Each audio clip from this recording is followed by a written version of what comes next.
ಜೀನಾಗೆ ಸಂಪಾದಕತ್ವದಲ್ಲಿ ಜಿಎನ್ಎಸ್ news ಸಾಗರ ಸುತ್ತದ ಆಚೆ ಈಚೆ ಮಂಗಳವಾರದ news ಅಪ್ಡೇಟ್ಗೆ ತಮಗೆ ಸ್ವಾಗತ. ಮುಖ್ಯಾಂಶಗಳು. ರಾಜ್ಯ ಸರ್ಕಾರಕ್ಕೆ 2 ವರ್ಷ. ಸಾಗರ ಕಾಂಗ್ರೆಸ್ನಿಂದ ಪಟಾಕಿ ಸಿಡಿಸಿ ಸಿಹಿ ಹಂಚಿ ಹರ್ಷ. ರಾಜ್ಯ ಸರ್ಕಾರದ ಸಾಧನೆ ಮನೆ ಮನೆಗೆ ತಲುಪಿಸಲು ಜಯಂತ್ ಕರೆ. ಶಾಸಕರ ಅಭಿವೃದ್ಧಿ ಕಾರ್ಯ ಕುರಿತು ಚಂದ್ರಪ್ಪ.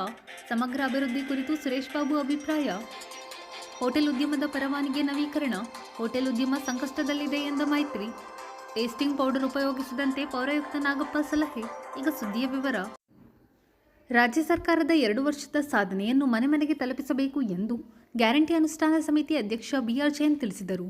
ಸಾಗರದ ಗಾಂಧಿ ಮಂದಿರದಲ್ಲಿ ಮಂಗಳವಾರ ಬ್ಲಾಕ್ ಕಾಂಗ್ರೆಸ್ನಿಂದ ಏರ್ಪಡಿಸಿದ್ದ 2 ವರ್ಷಗಳ ಸಾಧನಾ ಸಮಾವೇಶ ಕಾರ್ಯಕ್ರಮ ಉದ್ದೇಶಿಸಿ ಅವರು ಮಾತನಾಡುತ್ತಿದ್ದರು. ಬ್ಲಾಕ್ ಕಾಂಗ್ರೆಸ್ ಅಧ್ಯಕ್ಷ ಕಲಸೆ ಚಂದ್ರಪ್ಪ, ನಗರ ಕಾಂಗ್ರೆಸ್ ಅಧ್ಯಕ್ಷ ಐಎನ್ ಸುರೇಶ್ ಬಾಬು ಮಾತನಾಡಿದರು. ಈ ಸಂದರ್ಭದಲ್ಲಿ ನಗರಸಭಾ ಸದಸ್ಯರಾದ ಗಣಪತಿ ಮಂಡಗಳಲ್ಲಿ ಮಧುಮಾಲತಿ, ಜಾಕೀರ್, ಎಲ್ ಚಂದ್ರಪ್ಪ, ಹಮೀದ್, ರವಿಕುಮಾರ್, ಪ್ರಮುಖರಾದ ಕೆ ಸಿದ್ದಪ್ಪ, ಸೋಮಶೇಖರ್ ಲ್ಯಾವಿಗೆರೆ, ವೀಣಾ ನಾಯ್ಡು, ವಿಲ್ಸನ್ ಗೋನ್ಸಾಲ್ವಿಸ್, ಪ್ರೇಮಾ ಸಿಂಗ್, ಗಣಾಧೀಶ್, ನಾರಾಯಣ ಅರಮನೆಕೇರಿ, ಅನ್ವರ್ ಬಾಷಾ, ಯಶವಂತ್ ಪಣಿ ಇನ್ನಿತರರು ಹಾಜರಿದ್ದರು. ರಾಜ್ಯಾದ್ಯಂತ ಇವತ್ತು ಕಾಂಗ್ರೆಸ್ ಪಕ್ಷದ ಸಾಧನೆ ಬಗ್ಗೆ ಜನರಿಗೆ ವಿಶೇಷವಾದ ಅಭಿಮಾನ, ಪ್ರೀತಿ ಇದೆ. ಯಾಕೆಂದರೆ ಆ ರೀತಿ ಕಾರ್ಯಕ್ರಮಗಳನ್ನು ಸಿದ್ದರಾಮಯ್ಯನವರ ಸರ್ಕಾರ ಕೊಟ್ಟಿದೆ. ಆದರೆ BJPಯವರಿಗೆ ಇದನ್ನು ಸಹಿಸಿಕೊಳ್ಳೋಕ್ಕೆ ಆಗ್ತಾ ಇದೆ. BJPಯವರ ಇವತ್ತಿನ ಪತ್ರಿಕಾ ಪ್ರಚಾರ ನಾನು ಪ್ರಜಾವಾಣಿಯಲ್ಲಿ ನೋಡಿದೆ. ಆ ರೀತಿಯ ಟೀಕೆ ಮಾಡೋದಕ್ಕೆ ಅವರಿಗೆ ನೈತಿಕ ಬಲವೂ ಕೂಡ ಇಲ್ಲ. BJP ಸರ್ಕಾರ ಇದ್ದಾಗ ನಡೆದಂಥ ಅವ್ಯವಹಾರಗಳ ಬಗ್ಗೆ ತನಿಖೆ ನಡೀತಾ ಇದೆ. ಜಸ್ಟಿಸ್ ನಾಗಮೋಹನ್ ದಾಸ್ ಅವರು ಈ ಕೋವಿಡ್ ಹಗರಣದಲ್ಲಿ ಎಷ್ಟು ಹಣವನ್ನು ಲೂಟಿ ಮಾಡಿದರು ಅನ್ನೋದನ್ನು ವಿವರವಾಗಿ ಅವರು ತಿಳಿಸಿದ್ದಾರೆ ರಾಜ್ಯಕ್ಕೆ. ಆ ಕಾಲದಲ್ಲಿ ಜನರ ಜೀವ ಒಂದು ಕಡೆ ಹೋಗ್ತಾ ಇದೆ. ಇಡೀ ರಾಜ್ಯದಲ್ಲಿ ಕರ್ಫ್ಯೂ ಇದೆ. ಜನ ಉದ್ಯೋಗ ಕಳ್ಕೊಂಡು ಹೊಟ್ಟೆಗೆ ಆಹಾರ ಇಲ್ಲದೆ ನರಳ್ತಾ ಇದ್ರು. ಅಂಥ ಕಾಲದಲ್ಲಿ ಕೋವಿಡ್ ಹಗರಣದಲ್ಲಿ ಕೋಟಿಗಟ್ಟಲೆ ಹಣವನ್ನು ಲೂಟಿ ಮಾಡಿದಂಥ ಸರ್ಕಾರ BJP ಸರ್ಕಾರ. ಕೋಟಿಗಟ್ಟಲೆ ಬಡವರಿಗೆ ಕೊಡಬೇಕಾದಂಥ ಮಾಸ್ಕ್ನಲ್ಲೂ ಕೂಡ 1ಕ್ಕೆ 10ರಷ್ಟು ಬೆಲೆಯನ್ನು ಕೊಟ್ಟು ಲೆಕ್ಕವನ್ನು ತೋರಿಸಿ ಲೂಟಿ ಹೊಡೆದಿದ್ದಾರೆ. ಅವರ ಕಾಲದಲ್ಲಿ ಜನ ಆಕ್ಸಿಜನ್ ಕೂಡ ಇಲ್ಲದೇನೆ ಸತ್ರು ಅನ್ನೋದು ತಮಗೆಲ್ಲರೂ ಗೊತ್ತು. ಆದ್ದರಿಂದ BJPಯವರಿಗೆ ಯಾವುದೇ ರೀತಿಯ ನೈತಿಕವಾದ ಬಲ ಇಲ್ಲ. ಅವರ ಆಡಳಿತದಲ್ಲಿ ಅವರು ನಡೆಸಿದಷ್ಟು ಭ್ರಷ್ಟಾಚಾರವನ್ನು ಯಾರೂ ಕೂಡ ನಡೆಸೋದಕ್ಕೆ ಸಾಧ್ಯ ಇಲ್ಲ. ನಮಗೆ ಎಲ್ಲರಿಗೂ ಗೊತ್ತಿದೆ, ವಿಶ್ವವಿದ್ಯಾಲಯಗಳಿಗೆ ಉಪಕುಲಪತಿಗಳನ್ನು ನೇಮಕ ಮಾಡುವಾಗ ಹಿಂದಿನ BJP ಸರ್ಕಾರ 20 ಕೋಟಿ 25 ಕೋಟಿ ಲೂಟಿ ಪಡೆದಿದೆ. KPSCಗೆ ನೇಮಕ ಮಾಡುವಾಗ 8 ಕೋಟಿ 10 ಕೋಟಿ ಕೊಡಬೇಕಾಗಿತ್ತು ನೋಡು. ಈ ರೀತಿಯ ಭಾರೀ ಭ್ರಷ್ಟಾಚಾರ. ಕಾಂಟ್ರಾಕ್ಟ್ನಲ್ಲಿ ಕೆಲಸ ಮಾಡದೇ ಬಿಲ್ ಕೊಟ್ಟಂಥ ಅನೇಕ ಪ್ರಕರಣಗಳಿದ್ದಾವೆ. ಇದುವರೆಗೂ ಕೂಡ BJP ಸರ್ಕಾರದಲ್ಲಿ ಮಾಡಿದಂಥ ಕೆಲಸಗಳಿಗೆ ಇವರಿಗೂ ಕೂಡ ಹಣವನ್ನು ಕೊಡದೆ ಕಾಂಟ್ರಾಕ್ಟರ್ಗಳು ದೊಡ್ಡದಾಗಿ ಅದರ ವಿರುದ್ಧ ತಿರುಗಿದ್ದು ಕೂಡ ನಮಗೆ ಗೊತ್ತಿದೆ. ಈ ದೇಶದಲ್ಲಿ ಬೆಲೆ ಏರಿಕೆಗೆ BJP ಸರ್ಕಾರ ಕಾರಣನ, ಸಿದ್ದರಾಮಯ್ಯ ಸರ್ಕಾರ ಕಾರಣನ? ದೇಶದಲ್ಲಿ ಪೆಟ್ರೋಲ್ ಬೆಲೆ ಏರಿಕೆಗೆ, ಮಿತಿಮೀರಿದ ಬೆಲೆ ಏರಿಕೆಗೆ ಇವತ್ತು BJP ಸರ್ಕಾರ ಕಾರಣ. ಮನಮೋಹನ್ ಸಿಂಗ್ ಅವರ ಕಾಲದಲ್ಲಿ $120 $130 ಒಂದು ಬ್ಯಾರಲ್ಗೆ ಕ್ರೂಡ್ ಆಯಿಲ್ ಇದ್ದಾಗ ಅವತ್ತು $58 ಇತ್ತು ಒಂದು ಲೀಟರ್ ಪೆಟ್ರೋಲ್. ಈಗ $60ಗೆ ಇಳಿದಿದೆ ಒಂದು ಬ್ಯಾರಲ್ಲು. ಮೊನ್ನೆ ದರ $49. ಆದರೆ ಪೆಟ್ರೋಲ್ ಬೆಲೆ ಮಾತ್ರ $100 ಮೇಲಿದೆ. ಅಂದರೆ ಜನಸಾಮಾನ್ಯರಿಗೆ ಆ ಬೆಲೆ ಇಳಿಕೆಯನ್ನು ವರ್ಗಾವಣೆ ಮಾಡದೆ ಸರ್ಕಾರವೇ ಲೂಟಿ ಹೊಡೆದಿದೆ. ಇದು ಮೋದಿ ಸರ್ಕಾರ ಮಾಡಿದ್ದ, ಸಿದ್ದರಾಮಯ್ಯನವ್ರ ಸರ್ಕಾರ ಮಾಡಿದ್ದ. ಆದ್ದರಿಂದ ಈ BJP ಸರ್ಕಾರ ಈ ದೇಶದಲ್ಲಿ ಬೆಲೆ ಏರಿಕೆಗೆ ಕಾರಣವಾಗಿದೆ. ಕೇಂದ್ರ ಸರ್ಕಾರವೂ ಸುಳ್ಳು ಹೇಳುತ್ತೆ, ಹಿಂದಿನ ಬೊಮ್ಮಾಯಿ ಸರ್ಕಾರವೂ ಬರೀ ಸುಳ್ಳು ಹೇಳ್ತಾ ಕಾಲ ಕಳೆದಿದೆ. ಈಗ ಒಂದು ಉದಾಹರಣೆ ತೆಗೆದುಕೊಳ್ಳಿ, ಅಭಿವೃದ್ಧಿ ಇಲ್ಲ ಅಂತೇಳಿ. ಇವತ್ತು ಈ ಹಸಿರುಮಕ್ಕಿ ಸೇತುವೆ ಹಿಂದೆ ಸಿದ್ದರಾಮಯ್ಯನವ್ರ ಕಾಲದಲ್ಲಿ ಮಂಜೂರಾಯಿತು, ಕಾಗೂರು ತಿಮ್ಮಪ್ಪನವ್ರು ಮಂಜೂರಾಗಿತ್ತು. 98 ಕೋಟಿ ರೂಪಾಯಿ ಇರುತ್ತೆ ಸರ್ಕಾರ ಒದಗಿಸಿತು. ನಂತರದಲ್ಲಿ BJP ಸರ್ಕಾರ ಬಂತು. BJP ಸರ್ಕಾರದಲ್ಲಿ ಅದಕ್ಕೆ ಹಣವನ್ನೇ ಬಿಡುಗಡೆ ಮಾಡಿದ್ರು. 5 ವರ್ಷ ಅದು ಕೆಲಸ ನಿಂತೋಯ್ತು. ಪರಿಣಾಮ ಏನಾಯಿತು? ಅದರ ಉತ್ಪಾದನೆ, ಅದರ ವೆಚ್ಚ ಜಾಸ್ತಿ ಆಯಿತು. ಈಗ ಗೋಪಾಲಕೃಷ್ಣ ಬೇಳೂರು ಶಾಸಕರಾದ ಮೇಲೆ ನಡೀತಕ್ಕಂಥ ಹೊಸಪೇಟೆ ಸಮಾವೇಶಕ್ಕೆ ನಮ್ಮ ರಾಷ್ಟ್ರೀಯ ಅಧ್ಯಕ್ಷರಾದ ಮಲ್ಲಿಕಾರ್ಜುನ ಖರ್ಗೆ ಸಾಹೇಬರು, ನಮ್ಮ ವಿರೋಧ ಪಕ್ಷ ನಾಯಕರಾದ ರಾಹುಲ್ ಗಾಂಧೀಜಿಯವರು, ನಮ್ಮ ರಾಜ್ಯದ ಮುಖ್ಯಮಂತ್ರಿಗಳಾದ ಸಿದ್ದರಾಮಯ್ಯನವರು, ಉಪಮುಖ್ಯಮಂತ್ರಿಗಳಾದ DK ಶಿವಕುಮಾರ್ ಅವರು ಮತ್ತು ರಾಜ್ಯದ ಎಲ್ಲ ಸಚಿವರು ಮತ್ತು ಶಾಸಕರು ಭಾಳ ಅದ್ದೂರಿಯಾಗಿ ಇವತ್ತು ಹೊಸಪೇಟೆಯಲ್ಲಿ ಕಾರ್ಯಕ್ರಮ ನಡೆದಿದೆ. ಅದರ ಅಂಗವಾಗಿ ಇಡೀ ರಾಜ್ಯಾದ್ಯಂತ ತಾಲೂಕು ಮಟ್ಟದಲ್ಲಿ ನಾವು 2 ವರ್ಷದ ಸಂಭ್ರಮಾಚರಣೆ ಮಾಡಬೇಕಂತ ನಮಗೆ ಪಕ್ಷದ ಆದೇಶದ ಮೇರೆಗೆ ಇವತ್ತು ತಾಲೂಕು ಕಾಂಗ್ರೆಸ್ ಸಮಿತಿ ಈ ಕಾರ್ಯಕ್ರಮವನ್ನು ಏರ್ಪಡಿಸಿದೆ. ಮಾನ್ಯ ಎಲ್ಲ ಸ್ನೇಹಿತರೆ, ಇವತ್ತು ಕಾಂಗ್ರೆಸ್ ಸರ್ಕಾರ ಅನೇಕ ಅಭಿವೃದ್ಧಿ ಕಾರ್ಯಗಳನ್ನು ಮುಂಚೂಣಿಯಲ್ಲಿ ಮಾಡ್ತಾಯಿದೆ. ಭಾಳ ಜನ ಟೀಕೆ ಮಾಡಿದ್ರು BJP ಅವರು, ಎಲ್ಲ ಹಣ ಗ್ಯಾರಂಟಿ ಹೋಯಿತು, ಎಲ್ಲಿ ಇವರು ಅಭಿವೃದ್ಧಿ ಅಂತ. ನಾವು ಗಮನಿಸಬೇಕು, ತಾಲೂಕಿನ ಮೂಲೆ ಮೂಲೆಯಲ್ಲಿ ಮತ್ತು ನಗರ ಪ್ರದೇಶದಲ್ಲಿ ಪ್ರತಿ ಪಂಚಾಯತಿಗೆ 1 ಕೋಟಿ, 1.5 ಕೋಟಿ, 2 ಕೋಟಿ. ನಮ್ಮ ಪಂಚಾಯತಿ 35 ಗ್ರಾಮ ಪಂಚಾಯತಿಗಳು, 31 ವಾರ್ಡು ನಗರದಲ್ಲಿ, ಒಂದೊಂದು ವಾರ್ಡಿಗೆ 2 ಕೋಟಿ ರೂಪಾಯಿ. ಕಡಿಮೆ ಸಾಧನೆ ಅಲ್ಲ. ಸರ್ಕಾರ, ನಮ್ಮ ಗೋಪಾಲಕೃಷ್ಣ ಸಾಹೇಬರು ಎಲ್ಲಿಂದ ಹಣ ತರ್ತಾರೆ? ಮೊನ್ನೆ ನಮ್ಮ ಜಿಲ್ಲಾ ಮಂತ್ರಿಗಳು ಹೇಳ್ತಿದ್ರು ಇಲ್ಲೊಂದು ಕಾರ್ಯಕ್ರಮದಲ್ಲಿ, ಗೋಪಾಲನ ಎಲ್ಲಿ ತರ್ತೀರಿ ನೀವು ಹಣ, ನಮಗೊಂದು ಕೇಳ್ಕೊಡಿ ಅಂತ. ಆ ರೀತಿಯಲ್ಲಿ ನಮ್ಮ ಶಾಸಕರು ಕೆಲಸ ಮಾಡ್ತಿದ್ದಾರೆ ಎಲ್ಲ ಕಡೆ. ಒಂದು ಕಡೆ ಬಿಟ್ಟಿಲ್ಲ. ಇವತ್ತು ಕುಮರಿ ಕೊರೂರು ಬಾರಿಗೆ ಭಾಳ ಜನಜೀವನ ಅಲ್ಲಿ ಒಂದು ಕಡೆಯಿಂದ ಒಂದು ಕಡೆ ಹೋಗ್ಬೇಕಾದ್ರೆ 15ರಿಂದ 20 ಕಿಲೋಮೀಟರ್ ಹೋಗಬೇಕು. ಅಲ್ಲಿ ಸುಮಾರು 70 ಕೋಟಿ ರೂಪಾಯಿ ಕಾಲ್ ಸಂಖ್ಯೆಗಳು, ಸಣ್ಣ ಸಣ್ಣ ಸೇತುವೆಗಳು ಮಾಡಿದ್ದಾರೆ. ಇಡೀ ತಾಲೂಕಿನಲ್ಲಿ ಆ ರೀತಿಯ ಕೆಲಸ ನಡೆದಿದೆ. ನಗರದಲ್ಲೂ ಕೂಡ ನಡೆದಿದೆ. ಮತ್ತೆ ತಾವು ಗಮನಿಸಿದ್ದೀರಿ, ಇಲ್ಲಿ ಒಳಚರಂಡಿ ಯೋಜನೆ ಪೂರ್ತಿಗೊಂಡಿತ್ತು. 20 ಕೋಟಿ ರೂಪಾಯಿ ತಂದಿದ್ದಾರೆ. ನಮ್ಮ ವಿಕಾಸಸೌಧ ತಾಲೂಕು ಆಫೀಸ್ ಏನಿದೆ ಸುಮಾರು 4 ಕೋಟಿ ರೂಪಾಯಿ ಹಣವನ್ನು ತಂದಿದ್ದಾರೆ. ಹಾಗೆ ಕಾಲೇಜುಗಳು, ಹಾಸ್ಪಿಟ್ಲು, ಎಲ್ಲ ರೀತಿಯ ಅಭಿವೃದ್ಧಿ ನಡೀತಾ ಇದೆ. ಆ ಅಭಿವೃದ್ಧಿಯ ಸಂಕೇತನೇ ಗೋಪಾಲಕೃಷ್ಣ ಬೇಳೂರು. ಯಾಕಂದರೆ ಬಂದಂಥ ಜನರಿಗೆ ಹಾಗೆ ಸ್ಪಂದಿಸ್ತಾರೆ. ಪ್ರತಿಯೊಬ್ಬರು ಕರೆದು ಮಾತಾಡಿಸೋದು, ಅವರ ಕಷ್ಟ ಸುಖ ಕೇಳೋದು. ಹಾಗೆಯೇ ಪಕ್ಷದ ಎಲ್ಲೆಲ್ಲಿ ತಾಲೂಕಿನ ಅಭಿವೃದ್ಧಿ ಮಾಡಬೇಕು ಅದನ್ನು ಮಾಡ್ತಾ ಇದ್ದಾರೆ.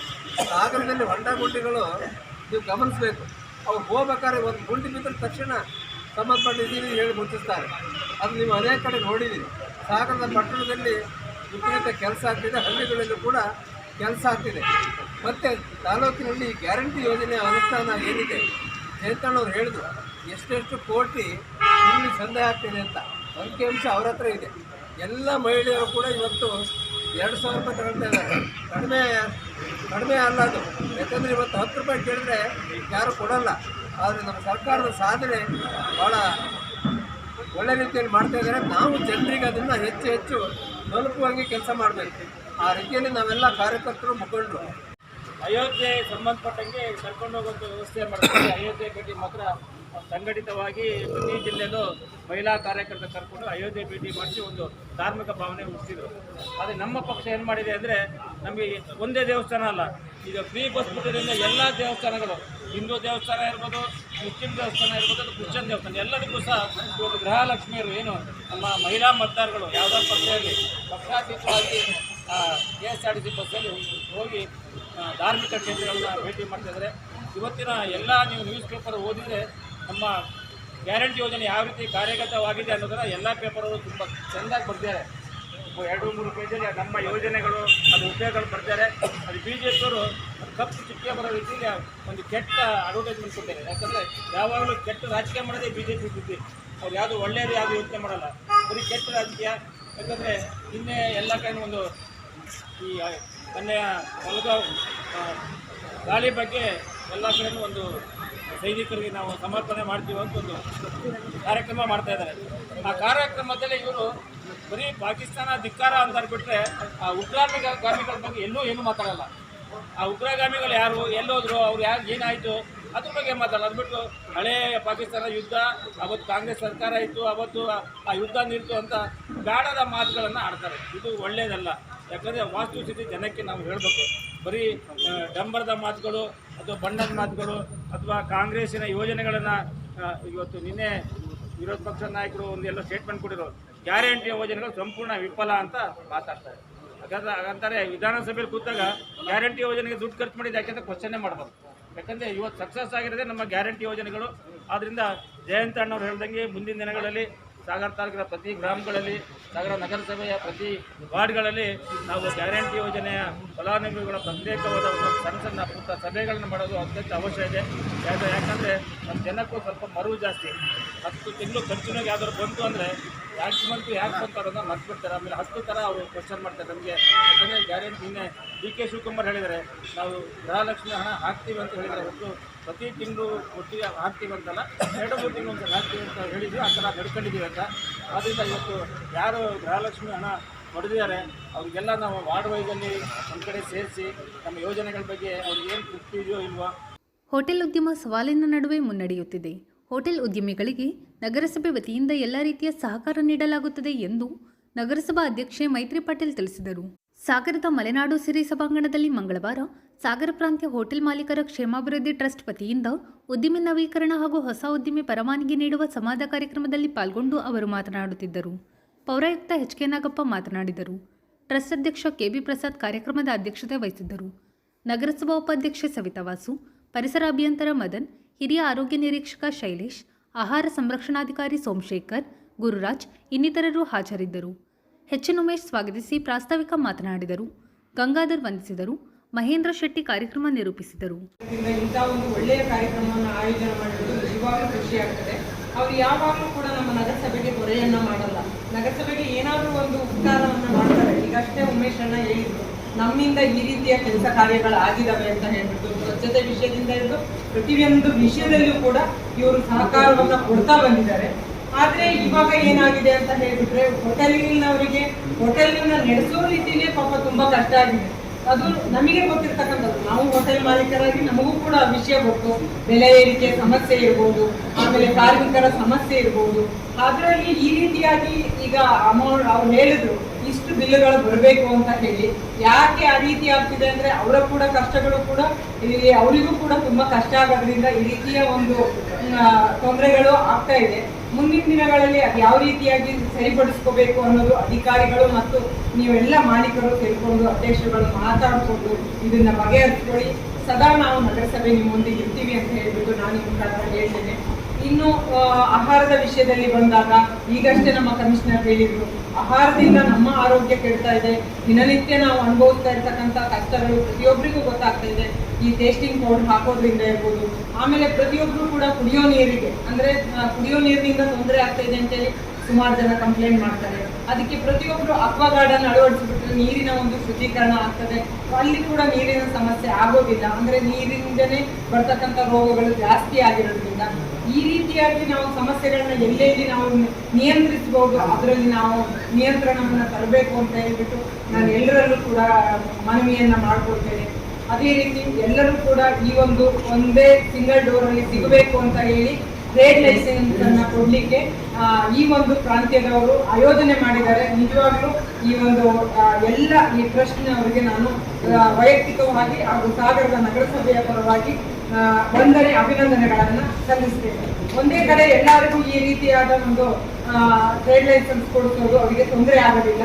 ಈ ರೀತಿಯಾಗಿ ಆಗಬೇಕು. ನಗರಸಭೆಗೂ ಕೂಡ ನಮಗೆ ಹೊರೆಯನ್ನು ಕಡಿಮೆ ಮಾಡಿದ್ದೀರಾ. ನಿಮಗೆ ನಿಜವಾಗ್ಲೂ ಸರ್ ಧನ್ಯವಾದಗಳು. ಈ ರೀತಿಯ ಕೆಲಸ ಕಾರ್ಯಗಳು ಸದಾ ನಿಮ್ಮಿಂದ ಆಗಲಿ. ಒಳ್ಳೆಯ ಕೆಲಸಗಳನ್ನು ಮಾಡ್ತಾ ಇದ್ದೀರಾ, ಅದಕ್ಕೆ ನಮ್ಮದು ಸಹಕಾರ ಸದಾ ಇರ್ತದೆ. ಈ ರೀತಿಯಾಗಿ ಎಲ್ಲರೂ ಕೂಡ ಸಹಕರಿಸಬೇಕು. ಮುಂದಿನ ದಿನಗಳಲ್ಲಿ ನೀವೆಲ್ಲರೂ ಕೂಡ ಉತ್ತಮವಾದಂತಹ ಸಾಗರದಲ್ಲಿ ನಿಮ್ಮಿಂದ ಯಾವತ್ತೂ ಹೇಳಿದ್ರು ನೋಡು ಯಾವುದೇ ರೀತಿಯಾದಂಥ ತೊಂದರೆಗಳು ಬಂದಿಲ್ಲ, ನಮಗೆ ಯಾವುದೇ ರೀತಿ ಕಂಪ್ಲೇಂಟ್ಗಳು ಬಂದಿಲ್ಲ. ಕಟ್ಕೊಂಡು ಹೋಗ್ತೀವಿ. ಇನ್ನೆಲ್ಲ ಅಂದರೆ ಎಲ್ಲ ಮುಚ್ಚಿ ಚರಂಡಿ ಮಾಡಿದ್ದಾರೆ, ಎಲ್ಲ ಕಡೆಗೂ ಬ್ಲಾಕ್ ಸ್ಟಾರ್ಟ್ ಆಗುತ್ತೆ. ಅದಕ್ಕೆ ಬೇರೆ ಬೇರೆ ತಂತ್ರಜ್ಞಾನವನ್ನು ನಾವು ಜೆಟ್ಟಿಂಗ್ ಥರದಲ್ಲಿ ನಾವು ಚೇಂಜ್ ಆಗಬೇಕಾಗುತ್ತೆ. ಅಂಥ ಸಂದರ್ಭದಲ್ಲಿ ನಿಮ್ಗೆ ಯಾವುದೇ ರೀತಿ ತೊಂದರೆ ಆಗ್ತಾಗೆ ನಾವು ನೋಡ್ಕೊಳ್ತೀವಿ. ಮತ್ತು ಇನ್ನು ಈ ಟ್ರೇಡ್ ಲೈಸೆನ್ಸ್ ಅನ್ನೋದು ಒಂದು ಮ್ಯಾಂಡೇಟ್ರಿ ಇದೆ. ಯಾವಾಗಲೂ ಹೋಟೆಲ್ನವರು ಮಾತ್ರ ಕಂಪಲ್ಸರಿ ನೀವು ಇದನ್ನು ಇಟ್ಕೋಬೇಕಾಗುತ್ತೆ. ಯಾಕಂದರೆ ನೀವು ಬೆಂಕಿ ಮತ್ತು ನೀರು ಎರಡು ಜೊತೆಗೆ ನೀವು ಕೆಲಸ ಮಾಡ್ತಾ ಇರ್ತೀವಿ ಆ ಹೋಟೆಲ್ಗಳಲ್ಲಿ, ಏನೂ ಆಗೋದಿಲ್ಲ. ಬಟ್ ಏನಾದ್ರು ಅಚಾನಕ್ಕಾಗಿ ನಮ್ಗೆ ಅದೃಷ್ಟಕ್ಕೆ ಏನಾದ್ರು ಒಂದು ಬೆಂಕಿ ಸಣ್ಣ ಅವಘಡ ಆಯಿತು ಅಂದರೆ ಫಸ್ಟ್ ಕೇಳೋದೆ ಟ್ರೇಡ್ ಲೈಸೆನ್ಸ್ ಇದೆಯಾ. ಅದಿಲ್ಲ ಅಂದರೆ ಯಾವ ಕ್ಲೇಮ್ಗಳು ಮುಂದೆ ಹೋಗೋದು, ಫೈಲೇ ಮುಂದೆ ಹೋಗೋದಿಲ್ಲ. ಅದು ಪ್ರತಿ ವಿಭಾಗದಲ್ಲೂ ಅಷ್ಟೇ ಸರ್ಕಾರದಿಂದ ಪಡಿಬೇಕಾದಂಥ ಪರವಾನಗಿಗಳನ್ನು, ಬರೀ ನಮ್ಮ ಮುನ್ಸಿಪಾಲಿಟಿ ಟ್ರೇಡ್ ಲೈಸೆನ್ಸ್ ಅಂತಲ್ಲ, ಈಗ ಫುಡ್ ಸೇಫ್ಟಿ ಆ್ಯಕ್ಟ್ ಇರುತ್ತೆ, ಇನ್ನೇನೋ ಬೇರೆ ಬೇರೆ ಇರುತ್ತೆ, ಅದನ್ನೆಲ್ಲ ತಾವು ತಗೊಂಡ್ರೆ ಧೈರ್ಯವಾಗಿರ್ಬೋದು. ಇಲ್ಲ ಅಂದರೆ ಒಂದು ನೀವು ತಗೊಳ್ಳಿಲ್ಲ ಅಂತ ಬಂದು ಮತ್ತೆ ಪದೇ ಪದೇ ಬಂದು ಚಾಕೊಂಡು ಹೋಗ್ತಾರೆ. ಎರಡನೇದು ತೊಂದರೆ ಆಗುತ್ತೆ. ಮತ್ತು ನೀವು ಧೈರ್ಯವಾಗಿರ್ತೀರಿ, ನೋಡಿರಿ ನಂದು ಈ ಲೈಸೆನ್ಸ್ ಇದೆ, ಈ ಲೈಸೆನ್ಸ್ 1 ವರ್ಷ ನಾವು ಲೈಸೆನ್ಸ್ಗಳ ವಿಚಾರದಲ್ಲಿ ಕಂದಾಯದ ವಿಚಾರದಲ್ಲಿ ಅಪ್ಡೇಟ್ ಆಗಲಿ ಅಂದರೆ ಅದು ಮತ್ತೆ ನೀವು ನೋಡೋ ಅವಶ್ಯಕತೆ ಇಲ್ಲ. ವರ್ಷ ವರ್ಷ ಅದನ್ನೇ ಮಾಡ್ಕೊತಾ ಹೋಗ್ತಾರೆ. ನೀವು ಅಪ್ಡೇಟ್ ಮಾಡ್ದೇ 5-5 ವರ್ಷದಲ್ಲೇ ಬಾಕಿ ಇರ್ತಂದರೆ ಅದಕ್ಕೆ ನಾವು ಬಡ್ಡಿ ಹಾಕಬೇಕಾಗುತ್ತೆ. ಅದು ನಮ್ಮ ಕೈಯಲ್ಲಿ ಇರೋದಿಲ್ಲ, ಕಡಿಮೆ ಮಾಡೋದಕ್ಕೆ ಇನ್ನೊಂದಕ್ಕೆ ಅದಕ್ಕೆಲ್ಲ ಅವಕಾಶ ಕೊಡ್ತೀವಿ. ಸ್ವಚ್ಛತೆಗೆ ಹೆಚ್ಚಿನ ಮಹತ್ವ ಕೊಡಬೇಕು. ಕುಡಿಯ ನೀರಿನ ಸ್ವಚ್ಛತೆಗೆ ಹೆಚ್ಚಿನ ಮಹತ್ವ ಕೊಡಬೇಕು. ಯಾಕಂದರೆ ಈಗ ಎಲ್ಲ ಮನುಷ್ಯನ ರೆಸಿಸ್ಟೆನ್ಸ್ ಪವರ್ಗಳು ಕಡಿಮೆ ಆಗ್ತಾ ಬಂದಿದೆ. ರೋಗ ನಿರೋಧಕ ಶಕ್ತಿ ನಮ್ಮ ಸ್ವಲ್ಪ ಇಲ್ಲ ಇದೆ. ನಾವು ಒಂಚೂರು ಏನಾದರೂ ನೀರಲ್ಲಿ ಒಂಚೂರು ಏನಾದ್ರು ಕುಡಿದ್ರೆ ಇಮಿಡಿಯೇಟಾಗಿ ನಾಲ್ಕರಿಗೆ ಬೇರೆ ಬೇರೆ ಸಾಂಕ್ರಾಮಿಕ ರೋಗಗಳು ಬರ್ತದೆ. ಸ್ವಲ್ಪ ಹೆಚ್ಚಾಗಿ ವಾಟರ್ ಫಿಲ್ಟರ್ಗಳನ್ನು ಬಳಸಿ ಇದರಲ್ಲಿ ಹೋಟೆಲ್ಗಳಲ್ಲಿ ಬಳಸಿ. ಮತ್ತು ಈಗ ನಾವು ಮೇಯ್ನಾಗಿ ನಿರೀಕ್ಷೆ ಇದೆ, ನನಗೆ ಹೋದ್ಸರಿ ನಾನು ಹೇಳಿದ್ದೆ, ಏನು ಆಯಕಟ್ಟಿನ ಸ್ಥಳಗಳಲ್ಲಿ ಫ್ರೈಡ್ ರೈಸು ಮತ್ತು ನಿಮ್ಮ ಫ್ರೈಡ್ ರೈಸು ಇನ್ನೊಂದು ಸ್ಟ್ರೀಟ್ ಸೈಡ್ ಫುಡ್ ಮಾರೋರೇನು ಅವರಿಂದ ನಿಮಗೆ ತೊಂದರೆ ಆಗ್ತದೆ. ಯಾಕಂದರೆ ನೀವು ಅಧಿಕೃತವಾಗಿ ನಮ್ಮ ಹತ್ರ ಪರವಾನಗಿ ಪಡೆದು ಒಂದು ನಿಮ್ಮದೇ ಆದ ಬಾಡಿಗೆ ಕಟ್ಟಡವನ್ನು ಸ್ವಂತದ ಕಟ್ಟಡದಲ್ಲಿ ಮುಚ್ಚಿದ ಒಂದು ಪ್ರಿಮಿಯಸ್ಸಲ್ಲಿ ನೀವು ಹೋಟೆಲ್ ನಡೆಸ್ತೀವಿ. ಆದರೆ ಇದು ಮಂಗಳವಾರದ ಸಮಗ್ರ ಸುದ್ದಿ. ನಿರಂತರ ಸುದ್ದಿಗಾಗಿ ನೋಡ್ತಾ ಇರಿ GNS ನ್ಯೂಸ್. ನಮಸ್ಕಾರ.